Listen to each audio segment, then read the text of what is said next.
Pas kejadiannya ibu kan lagi jalan dari sana. Pas waktu jalan kereta itu lewat kereta apa yang kemarin? Turangga. Ya, kereta Turangga pas lewat, pas gerbong terakhir yang kedua dengar suara ledakan kayak ban meletus. Kayak ban meletus. Terusan kayak ada getaran. Pas udah, tapi keretanya masih jalan juga, udah ada suara letusan juga, udah masih jalan. Pas agak jauhan lihat kayak berterbangan kayak daun-daun gitu. Penasaran pengen lihat terus ke depan. Pas lihat kok ada kereta masuk ke sawah. Kereta masuk ke sawah.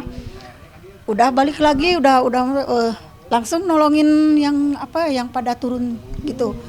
Ditolongin, disuruh ke rumah ibu. Semua ke dalam. Pas udah balik dari sana mah udah pada penuh di pinggir-pinggir, udah pada turun.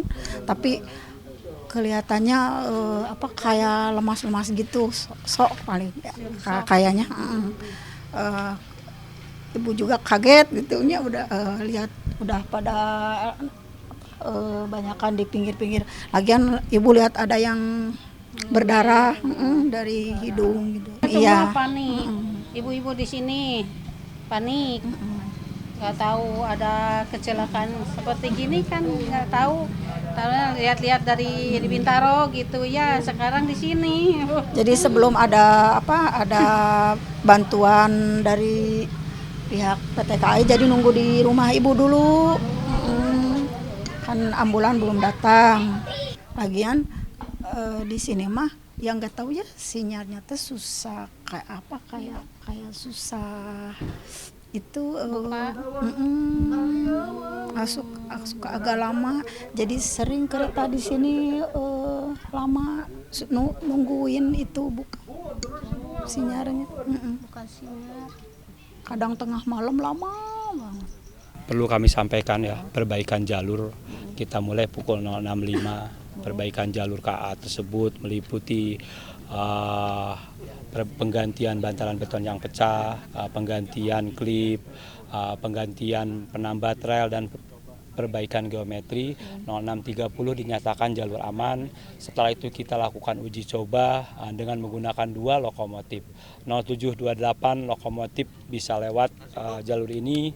Setelah lokomotif lewat, jalur ini kita nyatakan aman untuk dilalui dengan puncak kecepatan 20 km per jam, sehingga semua KA, baik itu KA lokal, relasi Padalarang Cicalengka atau sebaliknya Cicalengka Padalarang, bisa melewati jalur ini.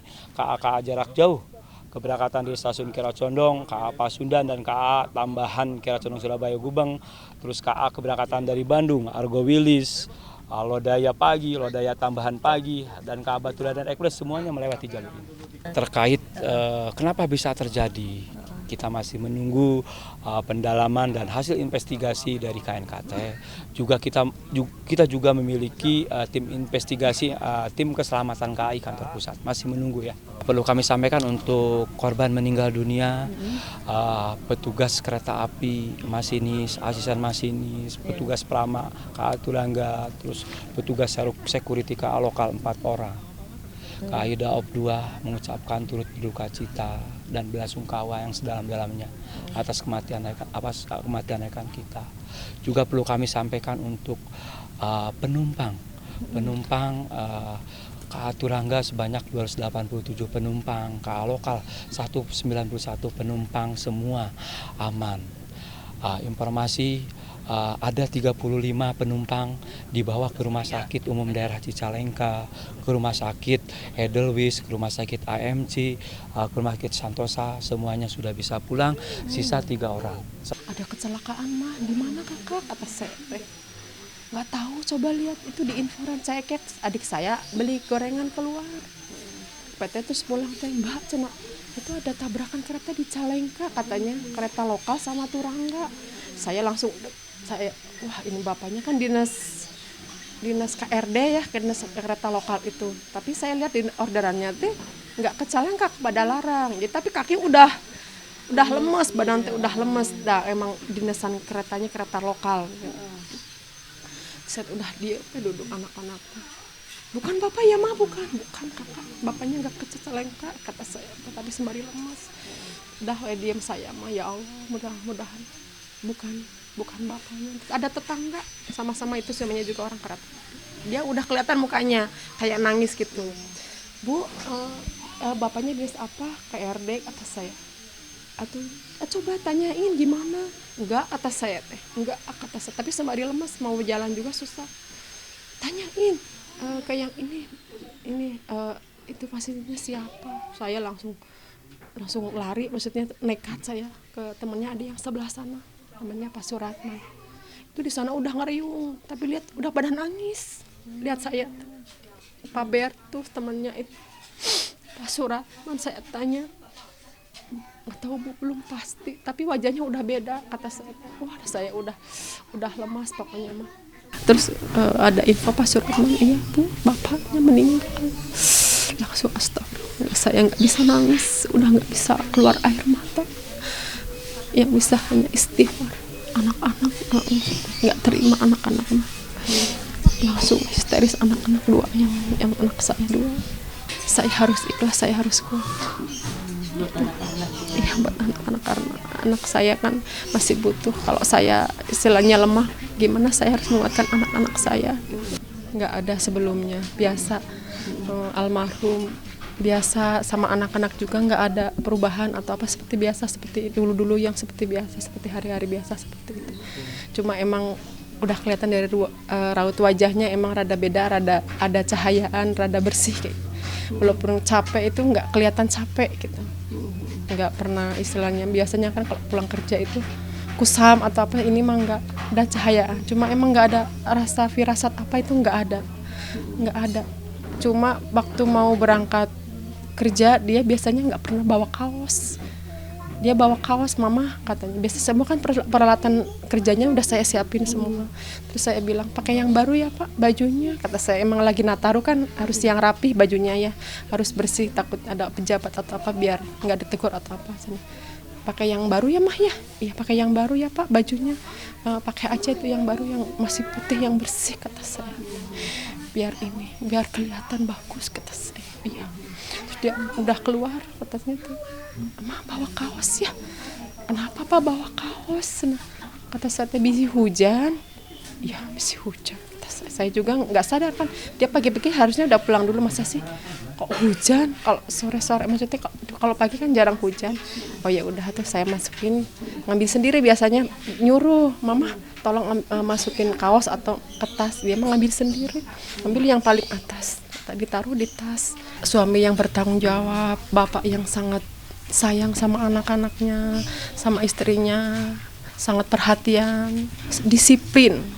Ke anak-anaknya selalu disiplin dia.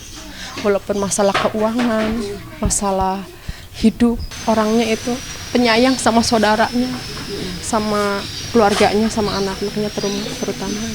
Kurang lebih 25 tahun ya. Udah dari 96 sekarang 2024 akhir ya. Dia sosok pekerja keras, selalu tanggung jawab dengan pekerjaannya. Walaupun cuma pusing sedikit, kata saya, Pak, nggak usah merangkak, pusing. Kasihan mah temannya nanti yang ngegantian, ini kerjaannya ripuh katanya. Nanti kasihan Bapak juga capek, apalagi kalau harus dinasan Bapak yang nanggung orang lain katanya. Oh ya, terus sama mah dipijat biar sembuh pusingnya kata saya. Udah jarang minum obat kan sama saya, jarang saya kasih obat. Di sama saya suka dipijat, kasih minyak biar keadaannya ini lagi kadang gimana Pak, masih pusing? Enggak mah alhamdulillah. bisa kerja bisa ya orangnya sosok yang hebat kata saya. Ya. Kalau selama ini saya jujur ya, kalau yang namanya almarhum Yono itu sosialisasinya tinggi Bu. Dia juga aktif di Masjid Nur Ajiji, dia juga aktif di Karang Taruna, aktif lah di daerah lingkungan perumahan di sini, memang betul-betul aktif. Cerdas lagi orang. Yang jelas yang saya tahu udah di lingkungan komplek di sini, terutama di Masjid Nur Ajiji, dia itu kan memang simpatisan berat sih. Itu kan sering jadi ketua, malahan jadi ketua anak-anak di Nur Ajiji di masjid. Di sini juga di lingkungan sini sampai ke belakang juga. Dia sosok yang apa itu? Kayaknya dewasa lah. Cerdas Bu orangnya. Cerdas betul. Ya mudah-mudahan ya keluarganya diberi ketabahan ya, diberi kesabaran, juga yang ini yang bungsu yang kecil juga dia kemarin juga sering merengek-rengek, ya mudah-mudahan dia sabar gitu kan, takwa itu aja. Terus ke almarhum mudah-mudahan di alam sana diterima di sisinya amal solehnya, amal baiknya.